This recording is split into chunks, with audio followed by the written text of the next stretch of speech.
കൊപ്പത്തിന് പൊൻതിളക്കമേകി 2 പതിറ്റാണ്ടിന്റെ പാരമ്പര്യവുമായി ഗ്രാൻഡ് അക്ഷര golden diamonds, Pattambi road, Koppam. വാർഷിക പദ്ധതി രൂപീകരണത്തിന്റെ ഭാഗമായി പരുതൂർ ഗ്രാമപഞ്ചായത്തിൽ വർക്കിംഗ് ഗ്രൂപ്പ് യോഗം ചേർന്നു. പ്രസിഡന്റ് APM സക്കറിയ ഉദ്ഘാടനം നിർവഹിച്ചു. പരുതൂർ ഗ്രാമപഞ്ചായത്ത് 2025-26 വാർഷിക പദ്ധതിയുടെ ഭാഗമായാണ് വർക്കിംഗ് ഗ്രൂപ്പ് യോഗം ചേർന്നത്. ഗ്രാമപഞ്ചായത്ത് ഓഫീസിൽ നടന്ന പരിപാടി പഞ്ചായത്ത് പ്രസിഡന്റ് APM സക്കറിയ ഉദ്ഘാടനം ചെയ്തു.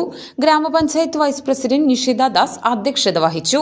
വികസനകാര്യ standing committee chairman MP Hasan, ആരോഗ്യ വിദ്യാഭ്യാസ standing committee chairman Abi Edamana, ക്ഷേമകാര്യ standing committee chairperson Waheeda Jaleel, ward മെമ്പർമാരായ അനിത രാമചന്ദ്രൻ, രജനി ചന്ദ്രൻ, MP Ummer, AKM Ali, Minimol, Shanthakumari, Sreenivasan, Soumya Subhash, Sudheer P, Sivasankaran, P Ramani, ഗ്രാമപഞ്ചായത്ത് സെക്രട്ടറി മഞ്ജുഷ, ആസൂത്രണ സമിതി ഉപാധ്യക്ഷൻ PK Chekutty, plan resource person Ramdas Paruthur, മറ്റു നിർവഹണ ഉദ്യോഗസ്ഥർ, വർക്കിംഗ് ഗ്രൂപ്പ് അംഗങ്ങൾ തുടങ്ങിയവർ പങ്കെടുത്തു.